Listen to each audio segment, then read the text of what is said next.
بسم اللہ الرحمن الرحیم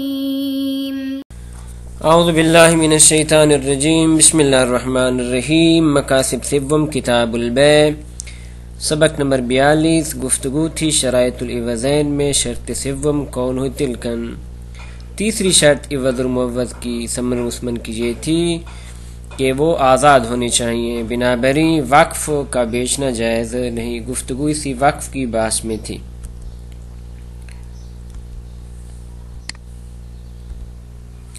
تو اس میں گفتگو پہنچی تھی اقوال فقہا پہ در مورد وقف بیع کہ آیا وقف کا بیع کرنا جائز ہے یا جائز نہیں تو اس میں اقوال تین مشہور و معروف قول تھے ان میں سے ایک قول یہ تھا کہ جائز نہیں مطلقاً بیچنا جائز نہیں ہے دوسرا قول یہ تھا کہ اور یہ قول جناب ابن ادریس ہلی نے اس کو ذکر کیا کہ وقف معبد میں تو یہ بات اجماعی ہے لیکن وقف منقطع میں اختلافی ہے لیکن ٹوٹلی طور پہ فرمایا تھا کہ وقف کا بیع کرنا جائز نہیں ہے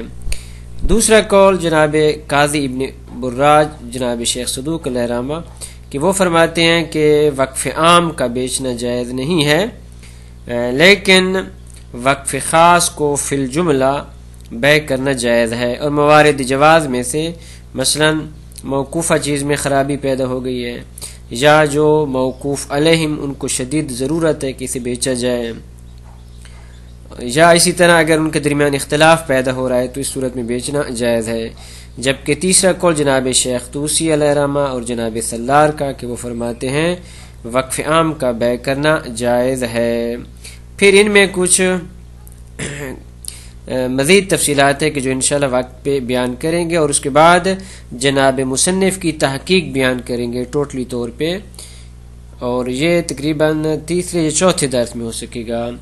تو ابھی تک گفتگو چل رہی ہے کہ مطلقاً بیچنا جائز نہیں اور آخر پہ وقف معبد میں جائز نہیں لیکن منقطع میں فی الجملہ جائز ہے یہ آج کے درس میں انشاءاللہ بیان کریں گے وقد ادعا فی السرائر عدم الخلاف فی المعبد ابھی تک گفتگو اس میں ہے کہ وقف عام کا بیچنا جائز نہیں ہے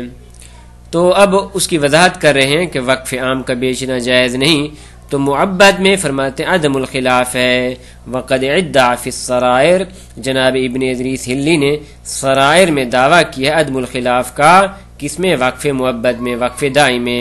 کیا فرمایا ہے قال ان الخلاف الذي حکیناہ بین اصحابنا یہ جو ہم نے اختلاف ذکر کیا ہے اپنے علماء کرام کے درمیان کہ بعض کہتے ہیں وقف کا بیع کرنا جائز ہے اور بعض کہتے ہیں وقف بیع جائز نہیں انما هو اذا قان الوقف على قوم مخصوصین یہ اس صورت میں کہ جب وقف خاص ہو قوم مخصوص پہ افراد مخصوص پہ وقف کیا گیا ہو اور اس طرح ولیس فیہ شرط یقتضی رجوعہ الی غیرہم اور اس میں کوئی ایسی شرط بھی موجود نہ ہو کہ جس کی وجہ سے رجوعہ یعنی رجوع شے وہ ضمیر کا مرجع وہ موقوفہ چیز ہے الی غیرہم ان قوم کے علاوہ باقی کی طرف پلٹ جائے اس قسم کو شرط موجود نہیں وما اذا کان الوقف علی قوم اگر وقف کیا جائے ایک گروہ پہ ومن بعدہم علی غیرہم اور ان کے بعد جو بعد والی نسلیں ہیں ان کے لیے وقف کیا جائے یعنی اس طرح کہ واقف نے کہا تھا کہ جی یہ ان افراد کے لیے میں وقف کرتا ہوں پھر ان کی جو اولاد ہے ان کے لیے میں وقف کرتا ہوں اور اس طرح وَقَانَ الْوَاقِفُ قَدْ اشْتَرَى رُجُوعُهُ إِلَى غَيْرِهِ اور اس طرح واقف نے کہا تھا کہ جب ان کی اولاد ختم ہو جائے تو پھر یہ غیر کے لیے وقف بن جائے گا یہاں تک کہ تمام مر جائیں إِلَىٰ أَن يَرِثَ اللَّهُ الْأَرْضَ یہاں تک کہ خداوند کریم زمین کا وارث بن جائے یعنی تمام یہ افراد ختم ہو جائیں تو یہ ظاہر ہے وقف معبد ہو رہا ہے لذا لم یجوز بیعہ علی وجہ کسی بھی واجب پہ اس کا بیع کرنا جائز نہیں فرماتے بغیر خلاف بین اصحابنا اس میں ہمارے اصحاب کا ہمارے علماء کا کیا ہے اجماع ہے پس وقف معبد کو مطلقاً بیع کرنا جائز نہیں، یہ اجماعی ہے۔ وفیہ نظر، جناب شیخ انصاری رحمۃ اللہ فرماتے ہیں کہ یہ قول جناب سرائر کا، صاحب سرائر کا، اس میں اشکال ہے۔ یہ اشکال، اس کی وضاحت آگے آ جائے گی کہ یظہر مما سیاتی من ظہور اقوال کثیر من المجوزین فی المعبد، کہ جس کی وضاحت آگے آ جائے گی کہ بہت سارے علماء کرام ہیں جن کے اقوال کا ظہور اس میں ہے کہ وہ کہتے ہیں وقف معبد میں بھی جائز ہے، یہ آگے آ جائے گی۔ اسی طرح وحکل من مطلقاً عن الاسقافی و فخر الاسلام ایضاً، اسی طرح جناب شہید نے منع کو ذکر کیا ہے جناب ابن جنید اسقافی سے، کہ ابن جنید اسقافی وہ بھی فرماتے کہ مطلقاً جائز نہیں ہے۔ اس طرح و فخر الاسلام، اور اس طرح فخر اسلام کے اللہ، البتہ یہ دونوں حضرات یعنی جناب ابن جنید اسقافی اور جناب فخر الاسلام یعنی علامہ کے بیٹے، علامہ ہلی رحمۃ اللہ علیہ کے بیٹے، وہ فرماتے ہیں الا فی آلات الموقوف و اجزاء، موقوفہ چیز کے جو آلات ہیں ان میں یہ حکم نہیں ہے، یعنی ان کو بیچنا جائز ہے۔ اسی طرح موقوفہ چیز کی اجزاء، کون سے اجزاء؟ التی انحصر طریق الانتفاع بها فی البیع، وہ اجزاء کہ جن سے انتفاع صرف بیع کی صورت میں ہی ہو سکتا ہے۔ آلات موقوفہ مثلا مسجد ہے، مسجد موقوف ہے، اس کے آلات مثلا اس کے اندر جو چٹائیاں وغیرہ ہیں۔ اسی طرح موقوفہ چیز کی اجزاء مثلا اینٹیں وغیرہ ہیں، اوکے، جن سے انتفاع صرف بیع کی صورت میں ہی جائز ہے، تو فرماتے ہیں یہ دونوں جائز ہیں کہ ان کو بیچا جا سکتا ہے۔ مثلا کس طرح؟ ان کی وضاحت کے لیے جناب شیخ طوسی علیہ الرحمہ نے جو جناب ابن جنید اسقافی کی حکایت کی اقوال کی وہ پڑھتے ہیں۔ قال الاسقافی فیما حکی عنہ فی المختلف،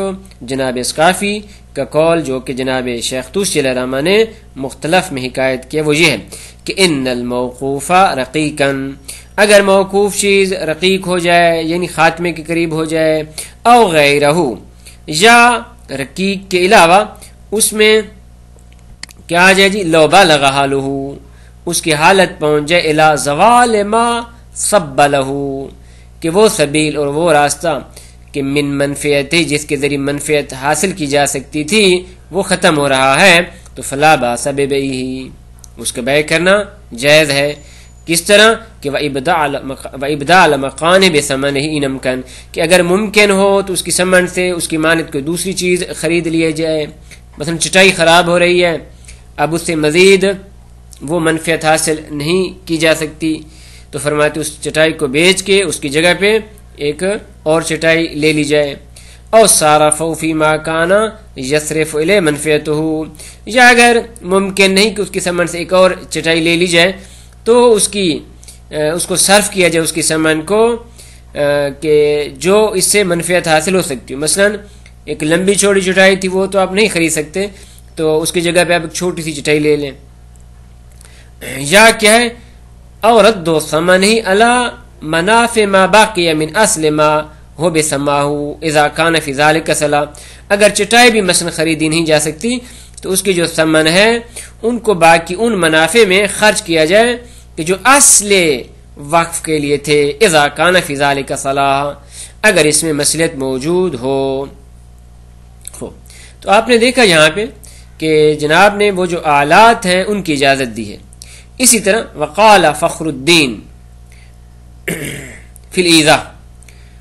فی شرح قول والدہ، جناب فخر الدین نے اپنی کتاب ایضاح میں اپنے والد علامہ ہلی رحمۃ اللہ علیہ کے قول کی شرح میں ذکر فرمایا ہے کہ ولو خلق حصیر المسجد، حصیر المسجد، اگر مسجد کی حصیر اور چٹائی یہ خراب ہو رہی ہو، یا وخرج عن الانتفاع بہ، اور انتفاع سے خارج ہو چکی ہو کہ اسے اب وہ انتفاع نہیں لیا جا سکتا، یا انقصر الجذع، یعنی وہ تنہ کہ مثلا جس تنے پہ، جس شہتیر پہ وہ مسجد کھڑی ہے، بحیث لا، کہ وہ اس طرح ٹوٹ جائے کہ بحیث لا ينتفع بہ فی غیر الاحراق، کہ اس کو سوائے جلانے کے اسے اب اور کوئی فائدہ حاصل نہیں ہو سکتا، تو فالاقرب جواز بیعہ، تو اقرب یہ ہے کہ ان کا بیچنا جائز ہے. تو یہاں پہ دیکھ رہے ہیں کہ انہوں نے بھی اجازت دی ہے. کس کی؟ یہ اجزاء کی مثال دی. انقاصر الجیزر کہ جو مسجد کے اجزاء میں سے ہے، یا خلق حصیر یہ مسجد کے آلات میں سے ہے. تو ان دونوں کو بیچنا جائز ہے انہوں نے کہا ہے. قال بعد، جناب علامہ ہلی کے فرزند نے فرمایا ہے بعد احتمال المن بعموم النص فی المن. وہ فرماتے ہیں اگرچہ جو نص ممنوعیت والی وہ عام ہے، لذا احتمال یہ ہے کہ ان کا بیچنا بھی جائز نہ ہو، لیکن الاصح عندی جواز بیعہ، میرے نزدیک اصح یہ ہے کہ ان کو بیع کرنا جائز ہے. وصرف ثمنہ فی المماثل ان امکن، اور اس کی قیمت کو، اس کی ثمن کو مماثل میں اگر ممکن ہو تو صرف کیا جائے. وإلا ففی غیرہ، اگر مماثل میں ممکن نہیں، یعنی حصیر کی جگہ پہ حصیر نہیں خرید سکتے جی، جیز اور شہتیر کے بدلے میں شہتیر نہیں خرید سکتے، ففی غیرہ، تو دوسرے میں استعمال کر سکتے، مثلا شہتیر کی قیمت سے آپ حصیر خرید رہے. انتہا، جہاں تک جناب فخر الدین کی گفتگو اور کلام تمام ہوا. تو جناب شیخ انصاری رحمۃ اللہ علیہ فرماتے کہ وَنِسْبَةُ الْمَانِعِ إِلَيْهِمَا عَلَى الْإِطْلَاقِ، کہ یہ جو من کی نسبت دی گئی ان دونوں علماء کی طرف علی الاطلاق کی، کہ مطلقاً وہ فرماتے ہیں جائز نہیں. لا بد ان تبنى على خروج مثل هذا عن محل الخلاف، تو ضروری ہے کہ ان کے مبنے کو ان دو چیزوں کے، یعنی اجزاء اور آلات کے خارج ہونے پہ بنا رکھی جائے کہ یہ دونوں محل خلاف سے خالی ہیں. ہاں، یعنی وہ اصل موقوف میں وہ فرماتے ہیں کہ جائز نہیں، لیکن یہ دو چیزیں اجزاء اور آلات فرماتے ہیں ان کے نزدیک بھی جائز ہے. اسی طرح وَسَيَظْهَرُ هَذَا، اسی طرح یہ من علی الاطلاق ظاہر ہوگا، آگے ہم بیان کریں گے، من عبارت الحلبی فی الکافی، جناب صلاح الدین حلبی کی عبارت کے جو انہوں نے کافی میں ذکر کیا. فلاحظ، یہاں تک گفتگو ہو چکی کہ مطلقاً بیع کرنا جائز نہیں ہے. اب یہاں سے دوسرا قول شروع کر رہے ہیں کہ جس میں یہ ہے کہ منقطع، وقف منقطع کو، یعنی وقف عام کا بیچنا تو جائز نہیں، لیکن وقف منقطع کا بعض صورتوں میں جائز ہے. بس پہلا قول یہ ہوا کہ چاہے وقف معبد ہے یا وقف منقطع جائز نہیں ہے. اب دوسرا قول ذکر کر رہے ہیں کہ وقف معبد تو جائز نہیں، لیکن وقف منقطع بعض صورتوں میں جائز ہے. الثانی الخروج عن عموم المن فی المنقطع فی الجملہ خاصتاً، کہ عموم ممنوعیت کے جو روایات میں ذکر ہوئی ہے اس سے خارج کیا گیا ہے کس کو؟ وقف منقطع کو، لیکن فی الجملہ دون المعبد، لیکن وقف معبد اس عموم ممنوعیت سے خارج نہیں. خوب، وهو المحکی عن القاضی، یہ قول جناب قاضی ابن براج سے حکایت کیا گیا ہے. حیث قال فی محکی المہذب، کہ ان کی عبارت محکی مہذب میں اس طرح ہے کہ اذا کان الشیء وقفا علی قوم، جب کسی چیز کو کسی گروہ پہ وقف کیا جائے، ومن بعدہم علی غیرہم، اور ان کے بعد ان کے غیر پہ وقف کی جائے، یعنی اولاد کے لیے وقف کی جائے، پھر کہا جائے کہ اولاد کے بعد جو اولاد ہے ان پہ وقف کی جائے. وقان الواقف قد اشترط رجوع الی غیر ذلک، اور اسی طرح واقف نے یہ شرط لگئی ہے کہ اگر یہ تمام اولادیں ختم ہو جاتی ہیں تو یہ وقف چلا جائے گا ان کے علاوہ باقی افراد پہ، الی ان یرث اللہ تعالی الارض ومن علیہا، یہاں تک کہ خداوند عالم کی ذات زمین اور جو کچھ زمین کے اوپر اس کی وارث بن جائے، یعنی یہ تمام افراد مر جائیں. تو لم یجوز بیعہ علی وجہ من الوجوہ، تو ایسے وقف کا بیچنا جائز نہیں ہے، یعنی وقف معبد ہے یہ تو. لیکن فإن کان وقفا علی قوم مخصوصین، اگر وقف قوم مخصوص پہ، مخصوص افراد پہ کہ اس نسل پہ وقف ہے، اور ادھر ولیس فی شرط یقتضی رجوع الی غیرہم، اور واقف نے شرط نہ لگئی ہو کہ اگر یہ اولاد ختم ہو جائے تو اس کے بعد دوسری اولاد نہ، صرف مخصوص قوم پہ انہوں نے وقف کیا ہو. حسب ما قدمنا، جیسا کہ ہم نے پہلے اس کا ذکر کیا. تو یہ جو جن مخصوص افراد پہ وقف کی گئی ہے یہ چیز، اور ادھر وحصل الخوف من ہلاکہ، اور خوف ہے کہ یہ وقف شدہ چیز ختم ہو جائے گی، او فساد ہی یا فاسد ہو جائے گی، او کان بارباب حاجت ضروریہ یا ارباب ہی، ارباب موقوف علیہم، اور جو موقوف علیہم ان کو ایک ضروری حاجت پڑی کہ یکون بیعہ اصلح لہم من بقاہ علیہم، کہ جس کی بنیاد پہ اس کا بیع کرنا ان کے نزدیک زیادہ اچھا ہے کہ اس وقف کو باقی رکھا جائے ان کے لیے۔ تو یہ دو صورتیں ہو گئی۔ پہلی صورت حاصل الخوف من ہلاک فساد دی، یعنی وہ موقوف چیز کی ہلاک اور فساد کا خطرہ ہے۔ دوسرا یہ کہ ارباب کو اس کی حاجت شدیدہ ہے۔ تیسرا او یخاف من وقوع خلف بینہم یؤدی الی فساد، تیسرا یہ کہ جن کے اوپر یہ چیز وقف کی گئی ہے ڈر ہے کہ ان کے درمیان اختلاف پیدا ہو جائے کہ جو باعث بنے گا کہ یہ چیز موقوف فاسد ہو جائے۔ تو ان تین صورتوں میں فَإِنَّهُ حِينَئِذٍ يَجُوزُ بَيْعُهُ، اس کا بیع کرنا جائز ہے، وَصَرْفُ الثَّمَنِ فِي مَصَالِحِهِمْ، اور اس کی جو قیمت ہے اس کو خرچ کیا جائے موقوف علیہم کے مصالحے پہ، لیکن کس طرح؟ علی حسب استحقاقہم، ان میں سے ہر ایک کا جتنا حق ہے ان کے مطابق۔ مثلا ایک کے لیے اس اصل میں سے سولس تھا تو قیمت کا سلس دیا جائے، ایک کے لیے ان میں سے مثلا ربع تھا تو اس کو ربع دیا جائے، یا بطور مساوی تھا تو اس حساب سے بطور مساوی ان کے درمیان تقسیم کیا جائے۔ لیکن فَإِن لَمْ يَحْصُلْ شَيْءٌ مِّن ذَلِكَ، اگر ان مذکورہ بالا تین صورتوں میں سے کوئی صورت بھی حاصل نہیں ہے، نہ ہی اصل وقف کے ہلاک ہونے اور فساد ہونے کا خوف ہے، نہ ہی کوئی حاجت ضروری ہے، نہ ہی اختلاف ہے، تو لم یجوز بیعہ علی واجب من الوجوہ، پھر اس کو بیع کرنا جائز نہیں ہے، نہ بیع کرنا جائز ہے، ولا یجوز ہبۃ الوقف، اور نہ اس کو آپ ہبہ کر سکتے ہیں اور نہ ہی اس کو صدقہ کر سکتے ہیں۔ تو بس یہ دوسرا قول یہ بیان کر رہا ہے کہ وقف معبد